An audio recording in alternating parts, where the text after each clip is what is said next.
Olá, você que acompanha o Edição Extra aqui na TVA. A onda de emancipações do Brasil já foi uma febre e Santa Catarina não escapou deste cenário.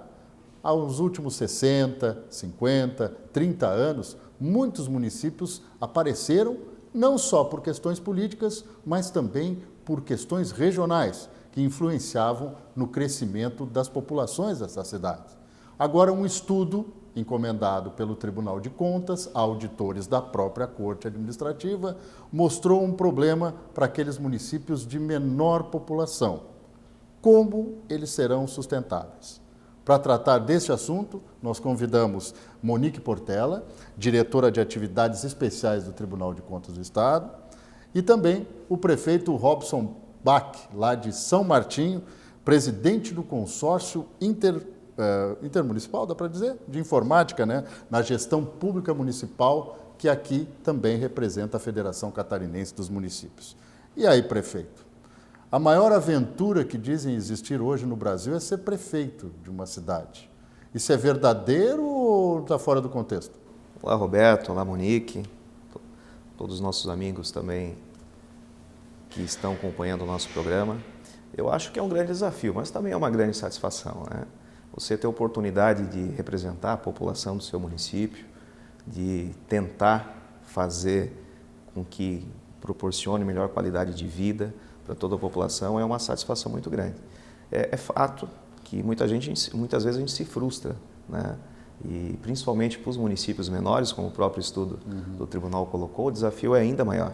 E quanto menor, inclusive, mais em risco está o dedo da população, né, da sociedade. Mais próximo, né? Mais próximo. Está mais próximo do nariz do prefeito? Mais próximo do nariz do prefeito. Mas é um desafio que eu tenho como prefeito, uma gratificação enorme de ter a oportunidade que a população nos deu e pronto, né, para essa nova era que é, no meu entender, administrar os municípios com mais planejamento e mais gestão, está contribuindo lá para o município de São Martinho também, agora com o consórcio de informática e gestão pública, porque a informática e a tecnologia, eu entendo que é uma das ferramentas que estão aí, que podem nos auxiliar, né, a fazer com que a gente tenha um maior controle, né, dos gastos públicos e também na arrecadação das nossas receitas vem contribuir nesse sentido. Prefeito, o senhor governa ou administra um município, vamos usar o termo correto, né, de pouco mais de 3 mil habitantes.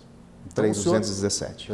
Então o senhor está exatamente inserido no epicentro dessa pesquisa do Tribunal de Contas, que mostra a falta de sustentabilidade para essas cidades com este porte. Então é um desafio constante, como o senhor disse, mas também um desafio para o futuro. Como vai planejar num município que depende cada vez mais de verbas, como o Fundo de Participação dos Municípios? Aliás, planejamento é um problema não só da administração pública, mas é um problema de país em muitos dos setores. Cultural, né? 2/3 das empresas fecham em menos de 3 anos. Então, se falta planejamento na iniciativa privada, muitas vezes, imagina no poder público esse emaranhado, muitas vezes, de burocracia, de leis que causam insegurança jurídica nos causam. Mas eu vejo com muito bons olhos o estudo que o tribunal, Monique, fez, né? E parabenizar, inclusive, o presidente Adircélio por isso, toda a sua equipe, e o presidente também que iniciou o estudo, porque eu acho que precisa chamar atenção, sim, por esse aspecto, porque nós precisamos encontrar soluções. E eu não vejo alternativas diferentes que não seja choque de gestão. Né? Então, efetivamente, e não é só nos municípios pequenos, mas eles sofrem mais com isso. A gente precisa ter gestores que realmente façam, já diz gestores, façam gestão. E com isso precisa ter planejamento, precisamos se aproximar mais da população, precisamos cada vez mais proporcionar maior transparência. E os órgãos de controle externo são fundamentais para nos auxiliar nisso. Então, eu particularmente, Monique, sempre enxerguei esse relatório, esse estudo do Tribunal de Contas como uma excelente fonte de pesquisa para nos auxiliar e nos alertar, né, para juntos a gente tentar encontrar os caminhos. É claro, né, que eu tenho uma opinião própria e que tenho certeza que a grande maioria dos prefeitos compartilham, que você mexer naquilo que já está estabilizado nos municípios, que já foram emancipados, pode causar uma insegurança jurídica ou mesmo uma insegurança social bastante grande. Agora, o ponto-chave disso, eu no meu entendimento, e concordo plenamente com, aí sendo esse o enfoque do estudo, é que a gente precisa sim ter regras melhores estabelecidas para que novos municípios, né, venham a ser emancipados ou sejam desmembrados, né? E acho que os nossos legisladores pecaram,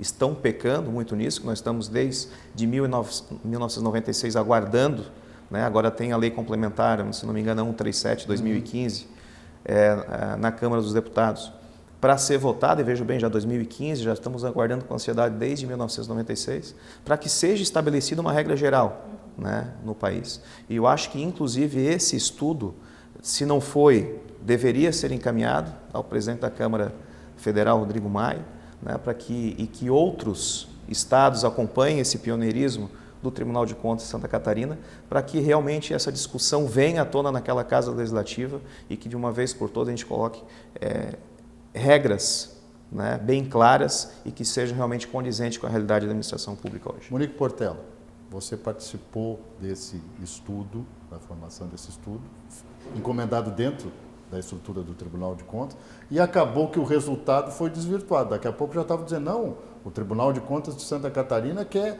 fusão de municípios, quer acabar com municípios, quer novas integrações. Então, qual era a ideia central desse estudo realmente e teve esse impacto na sociedade tão grande? Nunca se falou tanto em emancipação de município e viabilidade ou sustentabilidade do que a partir do que foi apresentado pelo Tribunal de Contas. Eu entendo dessa mesma forma. Em primeiro lugar, gostaria de agradecer aqui, poder estar conversando com vocês a respeito desse assunto tão relevante, o municipalismo, emancipacionismo, enfim. Realmente, o foco do tribunal, eu entendo que foi em grande parte desvirtuado, porque num primeiro momento, é importante entendermos como começou o estudo. Em 2017, o então presidente conselheiro Dado Xerém, ele, em função de uma tramitação, da última tramitação, se não me engano, que teve do projeto de lei complementar que tramita no âmbito federal a respeito dos novos critérios para questões relativas a fusões, emancipações, enfim, em função dessa última tramitação e de um estudo similar realizado no Paraná, ele pediu que fosse realizado pelo corpo técnico o cálculo do custo das emancipações para o estado de Santa Catarina. Esse foi o foco. E essa é a resposta central que teve o estudo. Eu percebo que no decorrer da coisa, claro que para a gente chegar à conclusão do custo emancipatório para o estado, nós tivemos que percorrer, nossos técnicos, os 3 técnicos realizadores do estudo, obviamente, eles tiveram que percorrer um longo caminho para que pudessem chegar às conclusões, que é o resultado do trabalho. E o caminho em si foi dado muito mais ênfase do que ao resultado. Nós chegamos à conclusão, ao final do estudo, de que o custo emancipatório, e aí qual foi o ensaio realizado? Verificou-se que, se os municípios emancipados após a Constituição de 88 não tivessem sido emancipados, nós teríamos uma economia para o Estado de 1.117 bilhões de reais. Esse é o foco. Essa era a informação central que o tribunal gostaria de passar de forma consultiva à sociedade como um todo. Por quê? Porque esse é o nosso know-how, a parte econômico-financeira. E quando nós estamos falando dessa parte, o custo emancipatório, fica muito óbvio de que nós estamos falando só do ponto de vista econômico-financeiro. Criou-se toda uma celeuma em torno do estudo, dizendo que o tribunal gostaria de...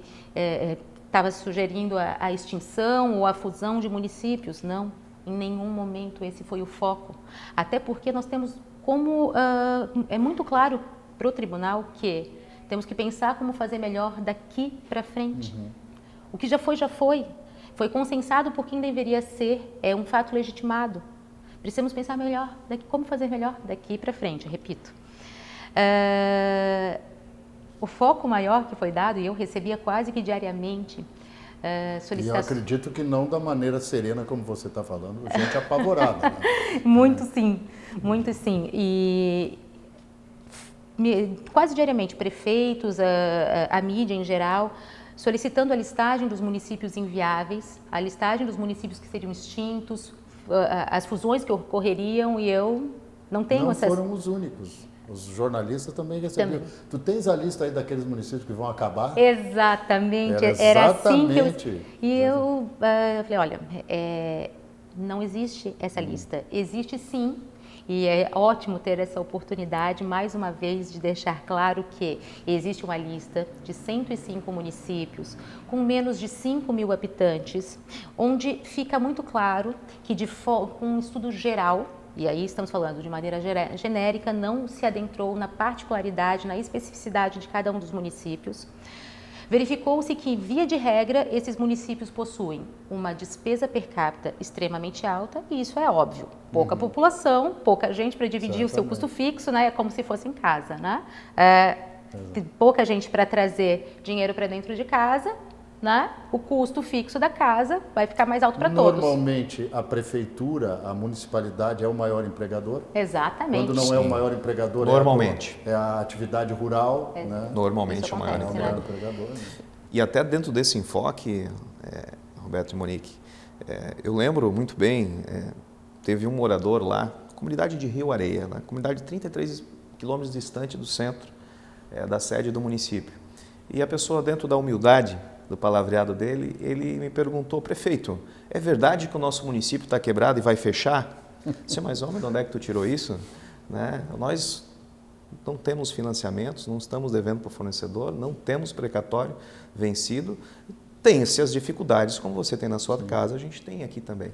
Então, realmente, para nós, prefeitos também, para explicar isso tudo, foi difícil. Mas eu acho que já se está entendendo, e por isso, Monique, eu acho que essa tua fala é muito... E esse programa, Roberto, é muito importante para isso, para esclarecer e levar essa informação, né, com esse enfoque, né, de que nós, como gestores, realmente, e sob a supervisão e sob esse olhar atento do Tribunal de Contas, a gente procure as soluções. Exato, né? exatamente. Com isso, com bastante planejamento. É verdade. E assim, só retomando, então chegou-se em relação a esses 105 municípios com menos de 5 mil habitantes, que eles possuíam uma despesa per capita extremamente alta e uma receita própria extremamente baixa. Quando a gente fala de receita própria, estamos falando dos impostos municipais, sim, das taxas municipais, enfim.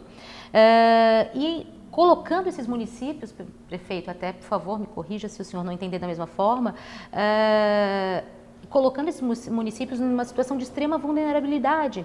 Em alguns municípios, a receita própria não chegava a 2% de sua receita total. Então, com certeza, esse município ele depende quase que exclusivamente dos demais entes, Estado, sim, e União. Nessa nossa situação atual, nós temos esses municípios numa situação ainda maior, de maior vulnerabilidade. Então, essa foi uma das etapas para que nós pudéssemos criar o embasamento necessário para chegar àquela conclusão final que era o foco do estudo. Sim. Então, na minha concepção, foi o que teve a maior ênfase da sociedade como um todo, enfim. A tendência, né, natural é você olhar para o dado mais crítico. Sim. E a interpretação não pertence ao Tribunal de Contas, é ao interlocutor, quem lê que faz a interpretação. Exatamente. Olha só, 105 municípios inviáveis. Inviáveis, é isso já que foi falava, a primeira... inviáveis. E aí eu até escrevi sobre esse assunto, né, na minha atividade jornalística, e eu coloquei sob o ponto de vista financeiro.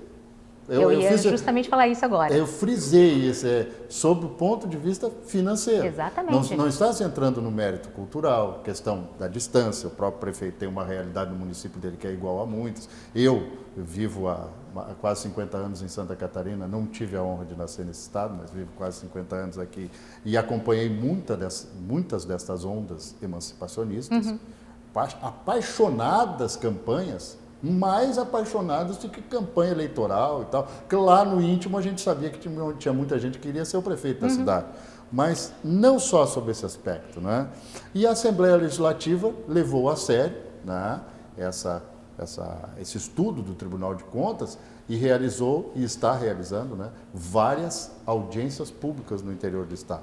O presidente da Comissão de Assuntos Municipais, o deputado Gerry Comper, conta para nós exatamente qual é este objetivo de ouvir as comunidades. Lembrando que a presença de pessoas, de moradores nestas audiências públicas, e olha que elas são regionais, têm caráter regional, é muito grande. Vamos acompanhar. Essas 4 audiências públicas, a primeira em Ibirama, a segunda em Laje, a terceira em Capinzal, a nossa 4ª em Cunha Porã. Um sucesso muito grande de participação, não só dos nossos prefeitos, nossos vereadores, enfim, das lideranças, mas da nossa sociedade civil organizada, de estar presente, de se ver preocupados. E o tribunal, naquele momento, é um estudo, uma radiografia do tribunal, deixou aquelas pessoas, no momento assim, tranquilas, porque não é uma fusão, não é uma criação de novos municípios, mas sim um estudo. O tribunal, sim, preocupado com os pequenos municípios, ou com municípios até 5.000 habitantes. Nós temos no estado hoje 295 municípios, nos quais 105 com até 5.000 habitantes. Então, a preocupação do tribunal de poder fazer, sim, o melhor para aqueles municípios. E nós, Assembleia Legislativa, nesse momento, o presidente da Comissão de Assuntos Municipais aqui da Casa, junto com os demais membros da comissão, encampamos junto com o tribunal, junto com a FECAM, junto com a OAB, de procurarmos, sim, fazer aquilo que é de melhor para esses pequenos municípios, principalmente para as pessoas. É uma realidade que nós não podemos fugir, mas depois do intervalo, nós vamos saber exatamente onde você, cidadão, você morador do município, onde as histórias deste país acontecem, pode fazer para ajudar a sua prefeitura. Tem muita gente que não gosta de pagar tributo, impostos, e saiba que é disso que a sua cidade vive. Daqui a pouco a gente retorna aqui com edição extra. Até já.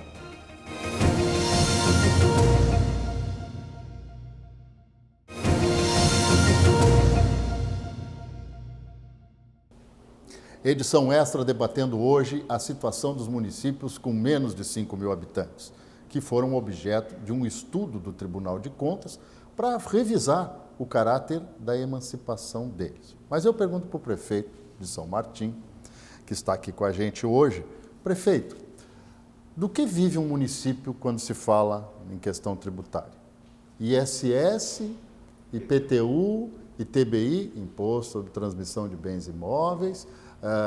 Aí também temos a questão da taxa de coleta de lixo. Isso.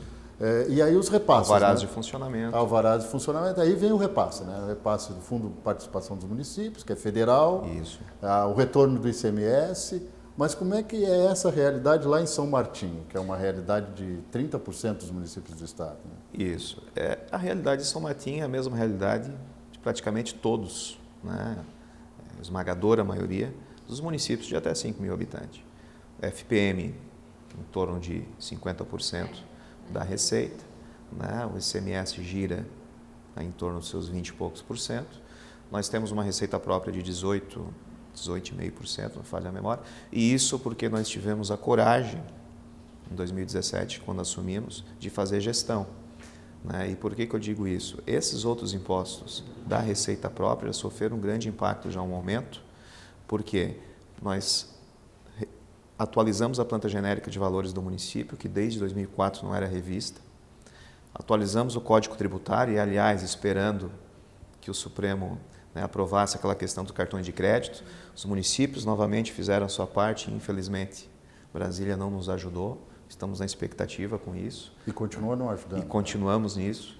Encontramos o município, inclusive, com problemas, vários problemas judiciais com servidores. Tomamos a decisão de fazer uma reforma administrativa, atualizamos o Estatuto dos Servidores Públicos, que era de 76, anterior à Constituição de 88, dando uma insegurança jurídica muito grande. Isso tudo onera os cofres. Né?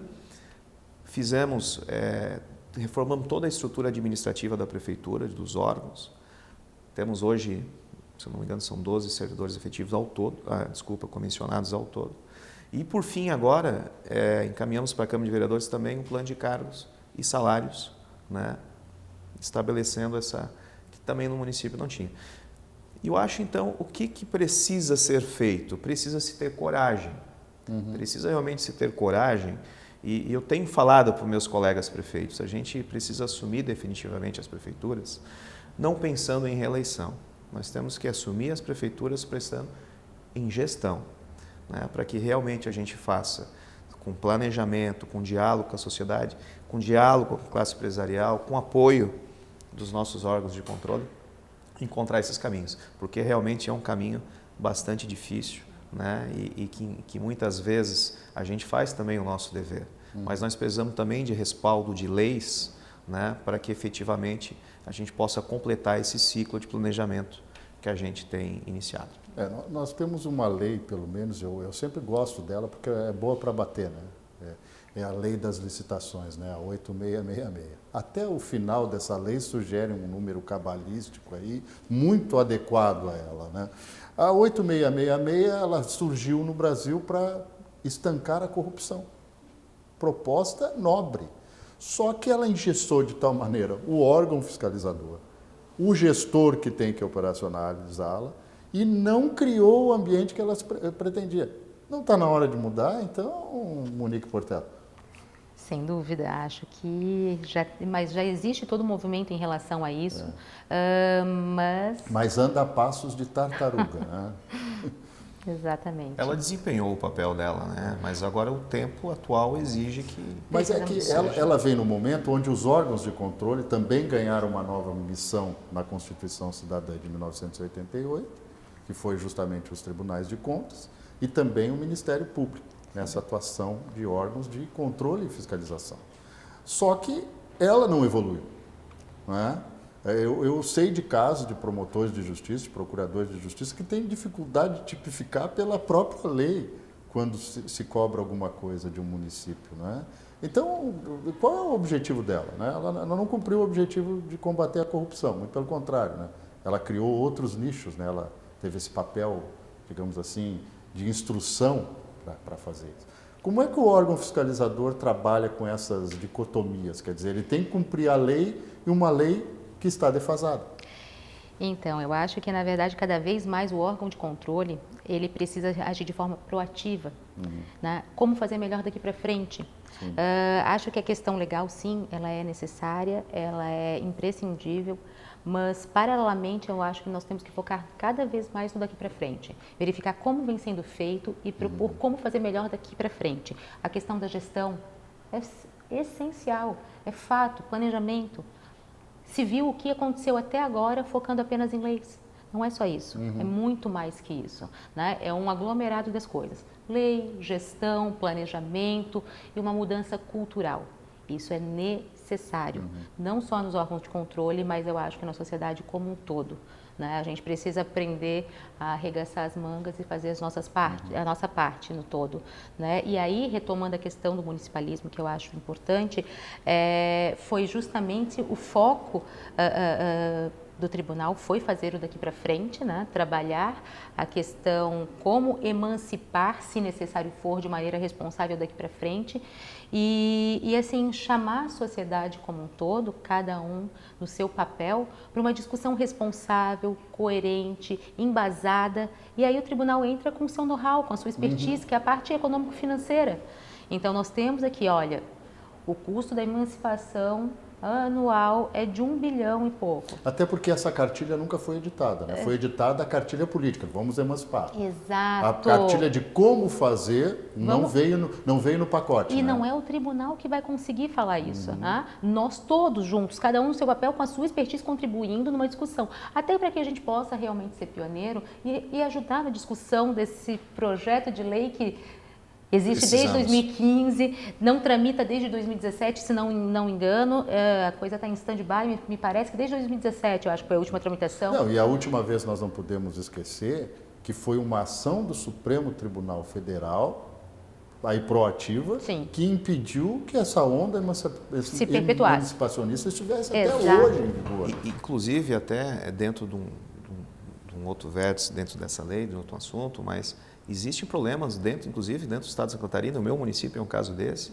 que existem bairros, que existem discussões se pertence ao município X ou Y. Pela lei está aqui, mas existem erros na transcrição da lei, principalmente em 2000 e em 2007. Que aí seria o caso do desmembramento, né? Exato. Eu tenho uma comunidade, por exemplo, no meu município, que está a 7,5 km de São Martim com acesso asfaltado e a 28 quilômetros do município vizinho.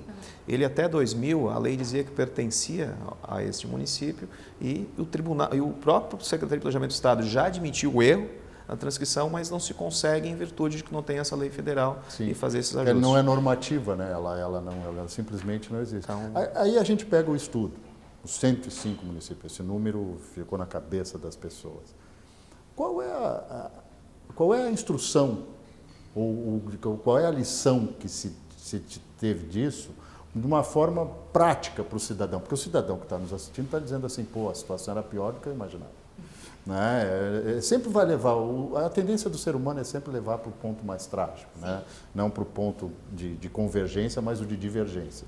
Então, como é que o Tribunal de Contas tem agido, e eu sei que havia no presidente anterior, no conselheiro Dado Xerém, e agora com o conselheiro Aricélio, uma posição do tribunal assumir essa postura que a Monique acabou de dizer, é justamente de trabalhar até mesmo um pouco antes, que não seria o papel, de maneira pedagógica. Olha, vamos orientar os prefeitos para não incorrerem num erro que passou a ser recorrente, né? Exatamente, até porque assim, depois do erro realizado, já foi.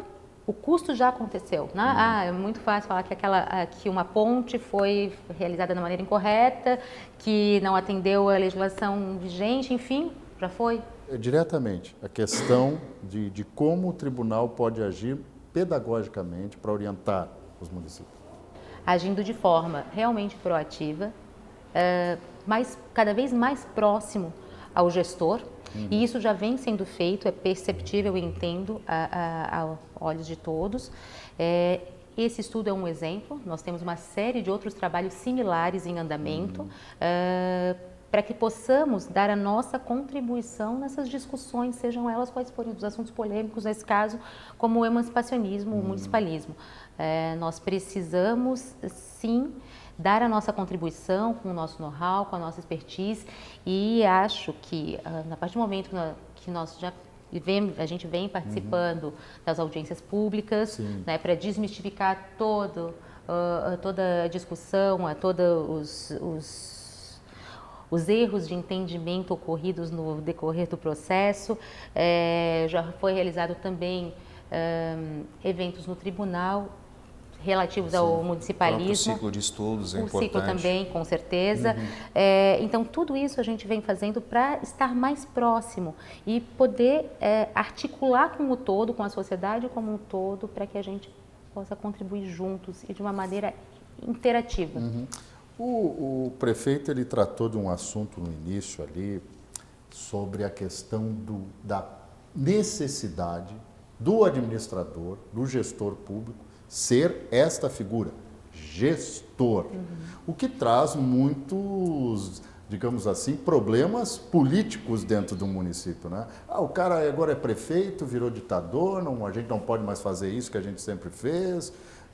Onde é que o tribunal e o gestor se encontram nessa história aí? Eu entendo que nessa mesma questão do ciclo, da parceria que vem sendo, que vem se trabalhando, é nesse sentido que eu acho, trabalhando juntos a gente consegue sim ter um foco único, né? Que se perca um pouco daquela questão de que o tribunal é o inimigo do gestor, né? Nós precisamos trabalhar em parceria, para o bem de todos, para o bem da sociedade. Inclusive, nós precisamos muito também da imprensa nesse sentido, né? de que as pessoas entendam que quando elas pedem mudança também na forma de gerir. E não necessariamente quando você faz gestão, muitas vezes você acaba interferindo em algumas benéfices que muitas vezes a população obtinha que não necessariamente eram devidas. Por exemplo, quando eu estava falando de algumas atitudes que a gente já fez no nosso município, aumentar a nossa receita própria. Quando a gente assumiu, eu constatei de que o que nós arrecadávamos de iluminação pública, por exemplo, cobria 1/3 do gasto. Sim. O que nós tivemos que fazer? Nós triplicamos o valor. Mas isso é fazer gestão. Mas pensa sobre o aspecto político nisso. Impopular, né? E muitas vezes o prefeito lá sozinho, e até mesmo para a sua própria base de apoio, defendê-lo nisso, se torna às vezes difícil. Então, eu entendo dessa forma, que a classe política também precisa, quando se detecta realmente que tem alguém querendo fazer gestão, de que se tenha o apoio do tribunal, né? O MP também sempre bastante presente nas situações do dia a dia, e a imprensa, né, que faça essas divulgações sobre esse prisma. Não necessariamente que o prefeito está mexendo lá no bolso do cidadão. Não, ele está fazendo gestão para sanar as finanças da sua prefeitura. E aí eu acho que entra muito aquela questão da mudança cultural, da necessidade de mudança cultural, além da questão de gestão e tal.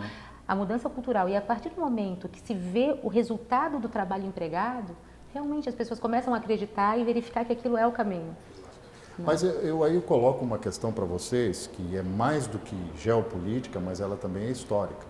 O modelo do sucesso do estado de Santa Catarina está justamente na criação destes pequenos municípios, essa dissipação dos municípios de uma maneira mais ordenada, né? Nós não temos cidades aqui com a população estourando, vamos ver a realidade comparada, claro, com a realidade de outros estados brasileiros. Nós não temos metrópoles. Sim. A nossa maior cidade tem pouco mais de 500 mil habitantes, né? A capital está chegando nisso daqui a pouco. Então, é uma situação ainda controlável do ponto de vista de políticas públicas, de atendimento, saneamento básico, saúde, etc. e tal. O estudo, ele chegou a identificar esse ponto, quer dizer, o segredo do sucesso pode ser o segredo do nosso fracasso futuro? Então, não, esse não foi foco do estudo, até porque focou-se muito na questão econômico-financeira, nesse ponto de vista, mas nós temos sim a ideia de dar continuidade, aprofundar esse estudo e trabalhar os demais pilares. IDH, por exemplo. Também. Até esse tipo de informação, ela foi sim trazida, mas assim, de forma muito en passant, para contribuir nas análises de dados, ponto. Mas assim, agora a ideia é trabalhar os municípios com profundidade e de forma isolada. Particularizado? Sim, essa é a ideia. Dos 295. Então, na verdade, com certeza vamos ter que ter uma matriz de risco para priorizar o estudo, né? Mas a ideia, sim, é identificar agora, aí sim vamos poder nos posicionar quanto à viabilidade ou inviabilidade municipal. A partir do momento que nós analisamos todos os pilares necessários, né? Analisando apenas o ponto de vista econômico-financeiro não é o suficiente, porque nós sabemos que sim, existe a questão de colonização, a questão histórica, a questão política, social, ambiental, enfim, uma série de princípios que precisam ser analisados. Nós iniciamos com apenas um, para trazer a discussão à tona. E que discussão, né? Com repercussão impactante aí na sociedade. Exato, mas no planejamento que temos, a ideia agora sim é aprofundar. Claro que não conseguimos trabalhar os 295 no mesmo momento, mas a ideia é aprofundar com base numa matriz de risco, analisando um a um e verificando a viabilidade e inviabilidade, e não com foco, e volto aqui a dizer, não com foco de extinções ou fusões, não. Com o foco de assim, entender o que pode ser melhorado ali. Esse é o foco. Inclusive com a atualização da matriz de dados, com as informações, eu acho que era em 2015, exatamente, 2016, que já pega dados dos novos gestores. Sem dúvida. A gente tem certeza, a gente tem percebido também, tem acompanhado junto à FECAM, que vários municípios já têm adotado várias medidas de gestão, de recuperação das suas receitas. Então é importante também nessa linha essa atualização. E assim, toda a conversa que temos tido, primeiro com o deputado Gerri, com a própria comissão, nas audiências públicas, com a FECAM, com os prefeitos em geral, a gente percebe, é perceptível para o Tribunal de Contas a aceitação do estudo. Num primeiro momento existe o choque, né? Sim. Mas depois, quando se entende o real intuito, as pessoas clamam. Né? Exatamente. E as pessoas clamam por informações, por dados técnicos, por informações embasadas, para que não fique aquela conversa no achismo. Né? Ali a gente tem dados, tem base técnica para trabalhar, para estudar, para planejar. Nem sempre dentro das prefeituras se tem corpo técnico, inclusive, para isso. Né? A maior parte dos meus departamentos da minha prefeitura são equipes, né?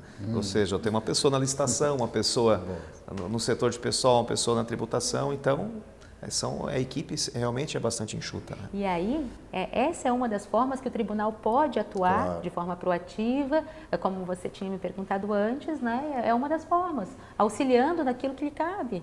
Né? Nesses temas tão polêmicos que a gente sabe que pode ajudar na ponta final. E há uma previsão quando essa próxima fase será implementada? Então, Já existe o levantamento das informações, né?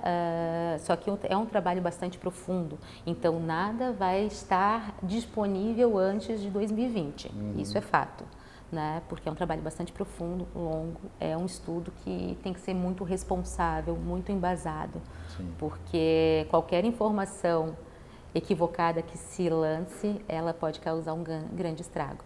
Uma coisa que sempre chama atenção, agora a situação está até mudando, mas sempre se falava Santa Catarina, a Europa no Brasil, os estados mais evoluídos, etc. E tal, até pela nossa formação étnica, né? Colonização foi assim. Mas aí daqui a pouco a gente se confronta com dados, por exemplo, um dos menores estados com cobertura de saneamento básico. Aí é assustador. Partindo daquele tripé que a humanidade evoluiu por causa do saneamento básico, principalmente esgoto, e medicamento, né? Vacinas, Santa Catarina já fica com o pé atrás, né? Esse estudo vai poder dar esse norte? O escopo como um todo ainda não está totalmente delineado, não havia pensado em algo do gênero, mas é algo bastante importante, bastante interessante, e aí fica muito claro que dizem, o que se escuta é que a questão de saneamento não dá voto e por isso não se investe. Sim, é uma coisa enterrada, uma vez Exatamente, o prefeito disse que é uma coisa enterrada. Impacta no que você gasta com a saúde pública, diretamente no seu custo de saúde. E aí a questão da prevenção, a questão do planejamento, a questão da gestão. Não dá saúde, mas a longo prazo funciona. Monique, talvez nessa linha, Roberto, já que o tribunal vai aprimorar esse estudo, uma das ferramentas, ultimamente, que estão sendo muito importantes são os consórcios públicos. E, de repente, os consórcios, e falo isso também como presidente do SIGA, que é um dos maiores consórcios desse país, nós estamos hoje com 318 municípios consorciados, inclusive são 8 capitais, né? Então, a gente percebe o quanto dá o ganho né, de escala, né, para esses municípios e impacta. A gente consegue produzir sistemas de informação com 20% muitas vezes do que estaria pagando. E tem muitas coisas, principalmente os municípios pequenos, eles não têm corpo técnico habilitado para se trabalhar muitas vezes o plano de saneamento, monitoramento, né, e essa linha. E os consórcios, de repente, podem ser importantes nessa linha, né, essa questão do saneamento, coleta de lixo, você não consegue, de repente, melhorar a qualidade porque não se tem interesse em 3 mil habitantes, mas se você reunir 5, 6 municípios que se tornem 20, além de baratear, muitas vezes viabiliza o negócio. Então, acho que os consórcios podem, inclusive, ser inclusos nesse estudo e como uma forma que você falou de solução para essas dificuldades. E nessa questão dos consórcios, Santa Catarina é referência, certo? Com certeza a referência, inclusive, tem que estar tramitando alguma legislação também, tanto na Câmara Federal como no Senado, para que a gente aprimore, né, essa legislação dos consórcios, porque o governo federal, inclusive, também tem incentivado, né, de que os municípios, principalmente em determinados segmentos, digamos, se unam em consórcios, que inclusive a destinação de recurso público está vindo mais voltado também para essa linha, porque já se detectou economia nisso.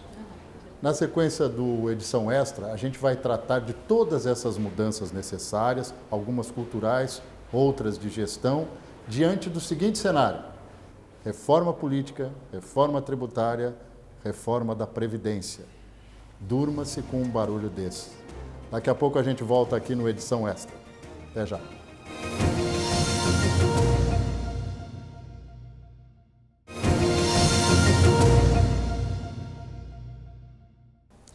Edição Extra aqui na TVA, mostrando para você algumas faces desta questão da emancipação de municípios. Houve uma febre, falamos no início, depois houve uma decisão do Supremo Tribunal Federal, que é relativamente mais recente, né, depois dos anos 2000, que freou o processo, mas as consequências estão aí.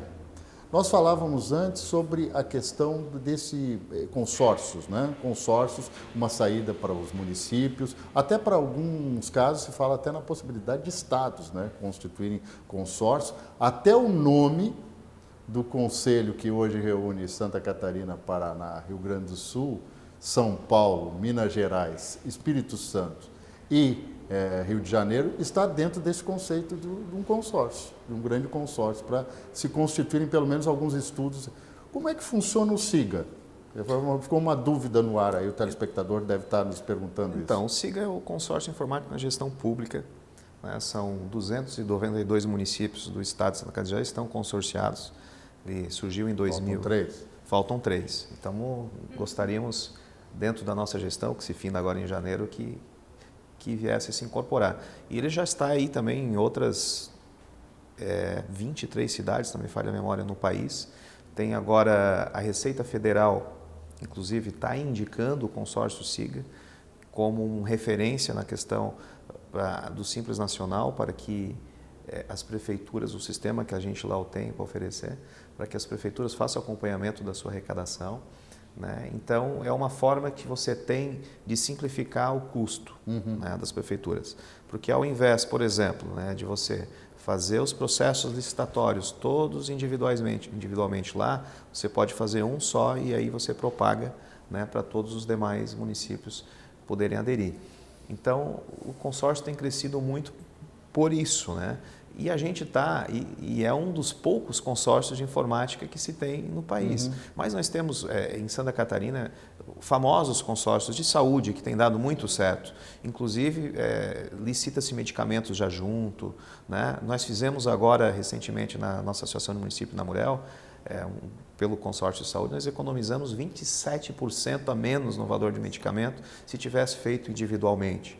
Então, você acaba centralizando, né, vários serviços, que se você fazer isso, que obviamente estando centralizado, demanda menos pessoas, otimiza, dá menos custo, e por isso que os consórcios têm crescido bastante. É óbvio que são entidades públicas, né, são de direito público, consequentemente precisam passar pelas câmaras municipais para que aquele município possa se consorciar, né, tem que ter o acompanhamento legislativo.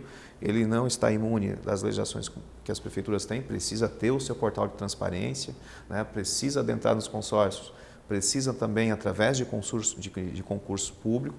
Então, tudo que a prefeitura, né, esses regramentos, muitos estão inerentes também aos consórcios. Né? E assim vem consórcio de lixo, agora está se constituindo também em algumas regiões de Santa Catarina, de infraestrutura, inclusive para asfaltamento de vias, está fazendo isso com 1/3 do custo se for em relação à iniciativa privada. E até o governador Carlos Moisés da Silva já incentivou os prefeitos a constituírem consórcios até para melhorar a malha viária, né, que é um grande problema da infraestrutura no Estado, fazer parceria. Estamos aguardando sair o decreto por parte do governo do Estado para que a gente comece o estudo nesse sentido. Como é que o Tribunal de Contas, o órgão fiscalizador, né, que também tem essa missão de orientar, né, vê essa figura dos consórcios? De forma muito positiva, porque assim você está otimizando custos, melhorando o produto a ser entregue, né, e o foco é o beneficiário final. Então, se o beneficiário final está melhor atendido, e a gente pôde acompanhar agora os consórcios de saúde, e da região de Joinville me parece que é referência na área no estado, extremamente organizado, o ganho gigantesco, sem filas no município, quase que todas as filas zeradas no município. É isso que precisa, né?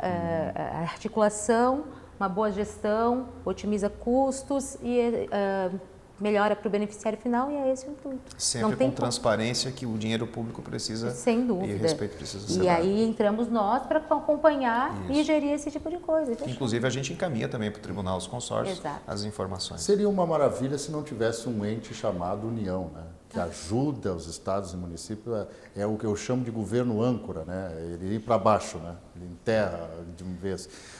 O que a gente pode imaginar dentro dessas propostas de vocês, que são muito agradáveis para a gente ouvir, diante desse cenário que nós estamos hoje, com a reforma da Previdência, onde ainda se debate, e agora o assunto já derivou para outro campo, não se debate mais percentuais, carreiras, individualização de alguns processos, mas se fala em estados e municípios ficarem fora do texto geral, da norma geral. Sim. Beto, eu acho o posicionamento, o meu município particularmente é um município que está no regime geral da Previdência. Certo. Mas muitos, e principalmente os grandes, não estão.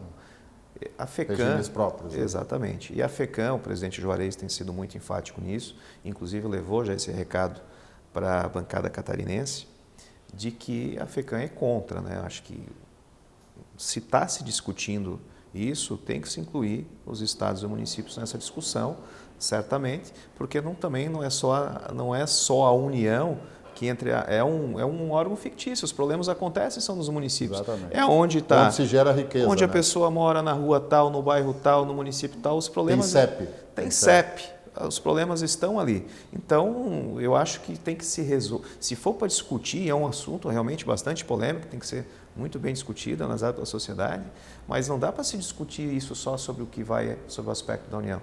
Tem que ser muito amplo, até porque isso vai impactar diretamente na vida do cidadão, consequentemente lá no município, que é onde o cidadão realmente mora. E se vai resolver, que resolva o todo, né? Não Exato. tem como nós tratarmos só Até de uma porque, parte do exatamente, todo. não tem como você resolver em partes, né? A reforma da Previdência, ela já há muito tempo deixou de ser a bola de neve descendo o morro, né? Eu até brinco normalmente com isso, que agora é a montanha que está em cima da bola de neve, né? Caiu por cima da bola de neve, e não tem mais uma solução se você não pensar de maneira global.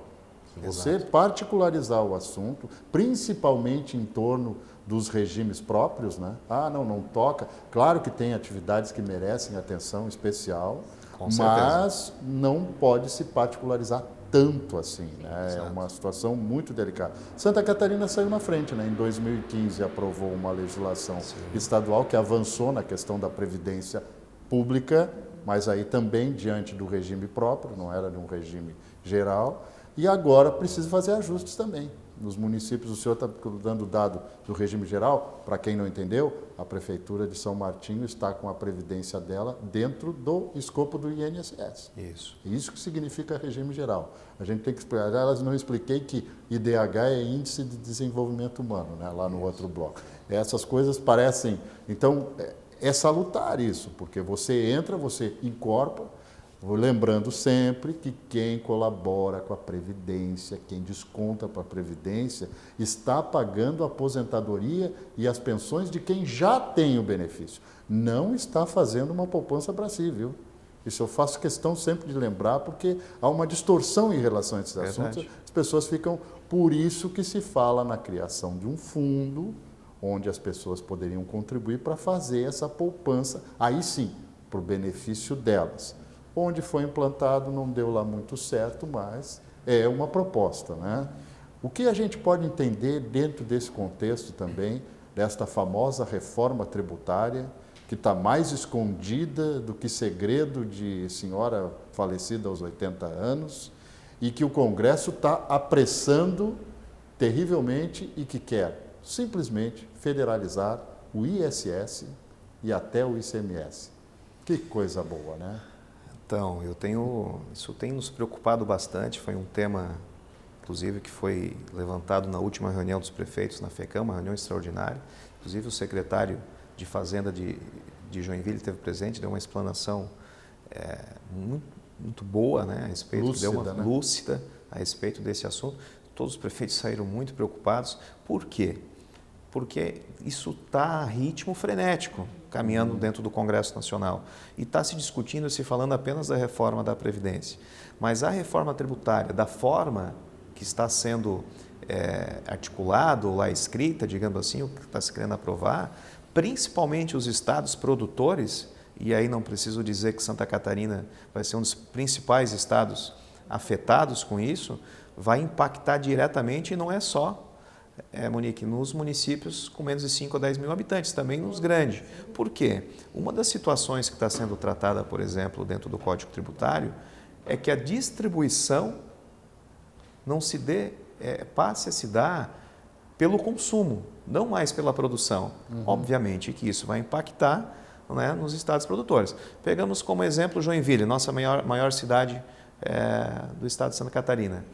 Será que tem algum recanto ou alguma cidade desse país que não tenha algum produto de Joinville, com toda a indústria metalmecânica, toda a diversidade industrial que tem lá? Eu não acredito, né? Que pelo menos um cano lá, né, dentro da residência tenha. E com isso, não vai mais ser arrecadado pela saída aqui, mas pela produção, pelo consumo que vai ficar na cidade onde está sendo consumido. Então, isso está nos preocupando bastante. As prefeituras têm trabalhado, como eu já falei no nosso caso prático lá, e tenho certeza que outras também, para alavancar o seu ISS, não é verdade? Bem como trabalhando o seu movimento econômico também para impactar no ICMS, e está se discutindo criar um imposto único, IVA, se distribuir nesse formato, e nós estamos extremamente preocupados, nós como prefeitos, nós como federação, né, o presidente Juarez esteve na última semana em Brasília, com o Fórum Parlamentar Catarinense, levou essa preocupação. Entendo, de repente, que os próprios tribunais também precisam levantar dentro do seu escopo de atuação isso. A nossa imprensa catarinense, a imprensa nacional, precisa se alertar, porque vai ser extremamente... Para o nosso estado de Santa Catarina aqui vai ser um desastre. Mas tem um conto também dentro da reforma tributária que o governo vai repor todas as eventuais perdas para municípios e estado durante 20 anos.